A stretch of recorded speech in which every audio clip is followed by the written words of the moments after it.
ଏଇଠି ଆମେ first start କରିବୁ ମୁଁ ଦେଇକି। ମୁଁ ହେଉଛି ନାନୁ, କନ୍ନଡ଼ ଭାଷାରେ ମୁଁକୁ ନାନୁ କୁହେ, ଇଂଲିଶରେ ଆଇ। ୟା ପରେ ଏଇ ନାନୁ ଦେଇକି ଆମେ ଛୋଟ ଛୋଟ ସେଣ୍ଟେନ୍ସ ଫର୍ମେସନ୍ କରିବା।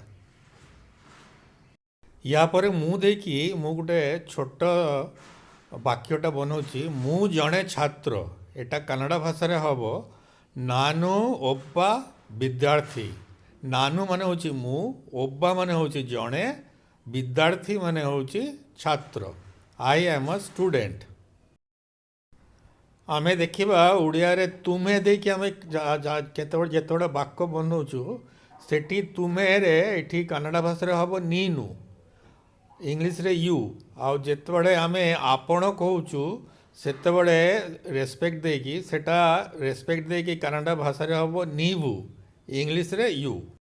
ୟା ପରେ ନେକ୍ସଟ ଓଡ଼ିଆ ବାକ୍ୟଟା ହେଉଛି ମୁଁ ଜାଗାରେ ତୁମେ ଜଣେ ଛାତ୍ର। ତୁମେ ଜଣେ ଛାତ୍ରଟା ହେବ କନ୍ନଡ଼ ଭାଷାରେ ତୁମ ଜାଗାରେ ହେବ ನೀನು ಒಬ್ಬ ବିଦ୍ୟାର୍ଥୀ, ୟୁ ଆର୍ ଅ ଷ୍ଟୁଡେଣ୍ଟ। এটা যদি রেসপেক্ট ଦେଇକି କହିବେ ଆପଣ ଜଣେ ଛାତ୍ର, ସେଟା ନିନୁ ଜାଗାରେ ନିଭୁ ହେଇଯିବ। ନିଭୁ ಒಬ್ಬ ବିଦ୍ୟାର୍ଥୀ, ୟୁ ଆର୍ ଅ ଷ୍ଟୁଡେଣ୍ଟ। ପରବର୍ତ୍ତୀ ଓଡ଼ିଆ ବାକ୍ୟ ହେଉଛି ଆମେ ଛାତ୍ର।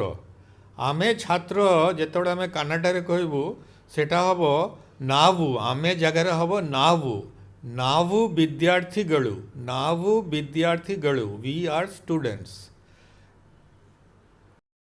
ପରବର୍ତ୍ତୀ ଶବ୍ଦଟା ହେଉଛି ମୋର।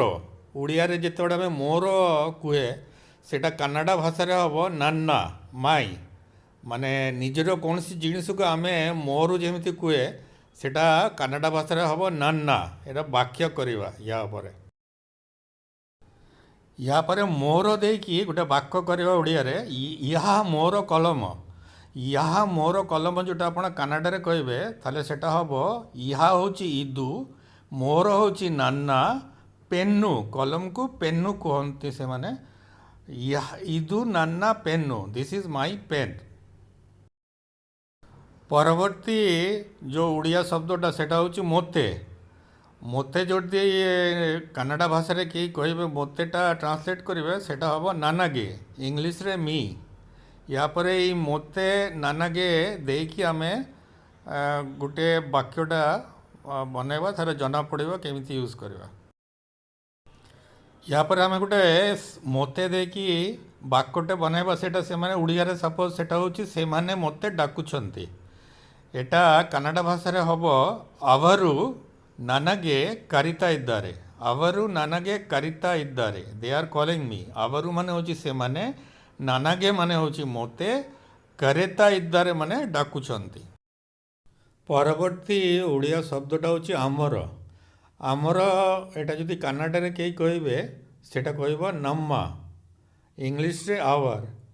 ୟା ପରେ ನಮ್ಮ ଦେଇକି କନ୍ନଡ଼ ଭାଷାରେ ଗୋଟେ ସେଣ୍ଟେନ୍ସ ବନେଇବା, ଓଡ଼ିଆ ଟୁ କନ୍ନଡ଼ ଟ୍ରାନ୍ସଲେଟ୍ କରିବା। ଆମର ଦେଇକି ଗୋଟେ ଓଡ଼ିଆ ବାକ୍ୟ ଇହା ଆମର ଘର। ଇହା ଆମର ଘରଟା କନ୍ନଡ଼ ଭାଷାରେ ହେବ ଇଦୁ ನಮ್ಮ ಮನೆ, ଇଦୁ ನಮ್ಮ ಮನೆ, ଦିସ୍ ଇଜ୍ ଆୱାର ହାଉସ୍। ଇଦୁ ମାନେ ହେଉଛି ଇହା, ನಮ್ಮ ହେଉଛି ଆମର, ମାନେ ମାନେ ହେଉଛି ଘର, ଇଦୁ ನಮ್ಮ ಮನೆ। ପରବର୍ତ୍ତୀ ଓଡ଼ିଆ ଶବ୍ଦ ତୁମର। ଏଟା କନ୍ନଡ଼ ଭାଷାରେ ତୁମରଟା ନିନାଦୁ, ନିନାଦୁ କହନ୍ତି ତୁମର। ଏଟା ଯଦି ରେସ୍ପେକ୍ଟ ଦେଇକି ଆପଣ କହିବେ ଆପଣଙ୍କର ତାହେଲେ ସେଟା ହେବ କନ୍ନଡ଼ ଭାଷାରେ ନିಮ್ಮದು, ଇଂଲିଶରେ ୟର୍ସ।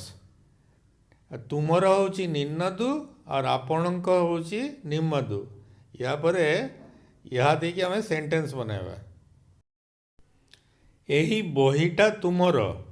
ଏଟା କନ୍ନଡ଼ ଭାଷାରେ ହେବ ଇ ପୁସ୍ତକ ନିನ್ನದು, ଦିସ୍ ବୁକ୍ ଇଜ୍ ୟର୍ସ। ଏହି ମାନେ ହେଉଛି ଇ, ବହିଟି ମାନେ ହେଉଛି ପୁସ୍ତକ, ନିನ್ನದು, ନିನ್ನದು ହେଉଛି ତୁମର। ଏଟା ଯଦି ରେସ୍ପେକ୍ଟ ଦେଇକି କାହାକୁ କହିବେ ଏହି ବହିଟା ଆପଣଙ୍କର ତାହେଲେ ସେଟା ହେବ ଏହି ଇ ପୁସ୍ତକ ନିಮ್ಮದು, ନିನ್ನದು ଜାଗାରେ ନିಮ್ಮದು ହେବ। ନିಮ್ಮದು କହିଲେ ରେସ୍ପେକ୍ଟ ଦେଇକି କନ୍ନଡ଼ ଭାଷାରେ ନିಮ್ಮದು କହନ୍ତି।